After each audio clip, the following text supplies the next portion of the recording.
একজন নারী যখন আপনার জীবনে আসে, তার জীবনের প্রতিটি অধ্যায় বদলে যায়। সে তার নাম বদলে ফেলে, সে তার বাসা ছেড়ে দেয়, সে তার পরিবারকে পিছনে রেখে আপনার জীবনে আসে। আপনার সঙ্গে নতুন জীবনের পথে পা বাড়ায়, আপনার সঙ্গে একটি ঘর গড়ে তোলে। আপনার জন্য সে সন্তান ধারণ করে। গর্ভাবস্থা তার শরীর বদলে দেয়, তার ওজন বাড়ায়। সন্তানের জন্ম দিতে গিয়ে সহ্য করে অসহনীয় ব্যথা, এমনকি জীবনের ঝুঁকিও নেয়। সন্তানদের নামও হয় আপনার নামের সঙ্গে যুক্ত। তারপরও মৃত্যুর দিন পর্যন্ত সে তার জীবনের প্রতিটি মুহূর্ত আপনার আর আপনার পরিবারের জন্য ব্যয় করে।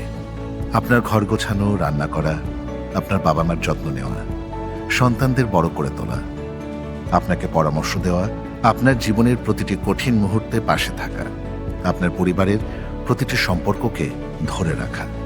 নিজের স্বাস্থ্যের ক্ষতি করেও, নিজের শখ আহ্লাদ বিসর্জন দিয়েও, নিজের সৌন্দর্য হারিয়েও সে আপনার জীবনকে সহজ, সুন্দর আর আরামদায়ক করার চেষ্টা করে।